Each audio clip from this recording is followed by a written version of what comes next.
আসসালামু আলাইকুম প্রিয় দেশবাসী, আপনারা আমার ভিডিওটা পৃথিবীর যেখান থেকে দেখছেন, দেশে এবং দেশের বাহিরের থেকে, সবাইকে আমার শুভ স্বাগতম। এবং আজকে পবিত্র জুমার দিন, আপনাদের সবাইকে জুমা মুবারক।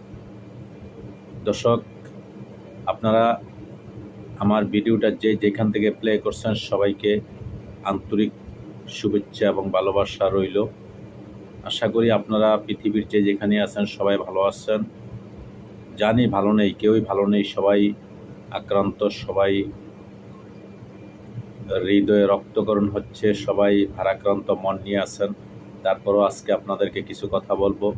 যেহেতু আজকে পবিত্র জুমার দিন, আমাদের গরিবের জন্য হজের দিন, আজকে আমাদের মুসলমানদের জন্য একটা পবিত্র দিন। তো দর্শক, সেই জন্য আপনাদের কাছে কিছু কথা আজকে আমি বলবো। সেই কথাগুলো হচ্ছে, দর্শক, আপনারা জানেন বাংলাদেশে বর্তমানে কোটা সংস্কার ছাত্র আন্দোলন চলছে। সেই সুবাদে আজকে পবিত্র জুমার দিন সারা বাংলাদেশে তারা আজকে দোয়া মাহফিলের আয়োজন করেছে। প্রত্যেকটা মসজিদে নামাজের পর তাদের বাংলাদেশে যত আলেম ওলামা আছে সবার কাছে, প্রত্যেকটা মসজিদের ইমামের কাছে তারা দোয়া চাইছে।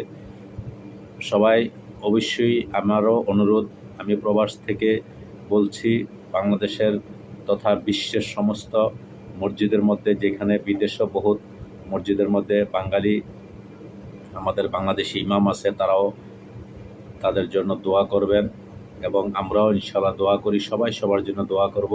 বিশেষ করে আমরা সত্যিই বাংলাদেশের বর্তমানে ছাত্র সমাজেরকে আমি হাজারো সালাম এবং সেলুট জানাই তাদের এই বিচক্ষণ সিদ্ধান্তর কারণে।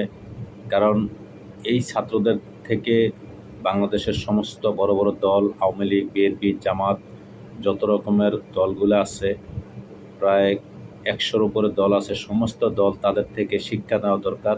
যে আমাদের এই ছোট ছোট ছাত্ররা কলেজ, ইউনিভার্সিটিতে যারা, ভার্সিটিতে যারা লেখাপড়া করতেছে, এই সমস্ত ছাত্রদের যে বিচক্ষণ, তাদের যে সিদ্ধান্তগুলা, তাদের যেই শিক্ষাগুলা, তারা এত সুন্দরভাবে সারা বাংলাদেশের মানুষকে এক করে ফেলেছে। সমস্ত মানুষ তাদের কথাবার্তায়, তাদের ব্যবহারে, তাদের সব কিছু আজকে মানুষ দিশাহারা পাগল হয়ে রাস্তার মধ্যে নেমে পড়েছে।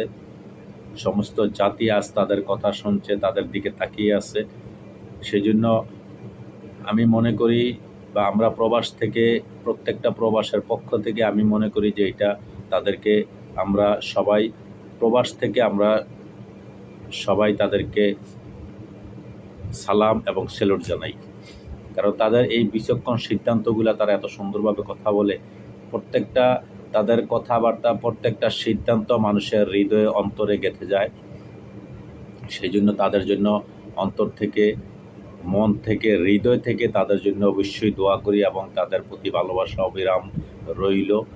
আমরা মহান রব্বুল আলামিনের কাছে প্রবাসে যারা আছি প্রত্যেকটা লোক, তাদের জন্য ইনশাআল্লাহ অন্তর থেকে দোয়া করব। আল্লাহ পাক তাদের এই মনের আশাগুলো যেন পূরণ করে। কারণ তাদের দিকে পুরা জাতি আজ, পুরা বিশ্ব আজ তাদের দিকে তাকিয়ে আছে।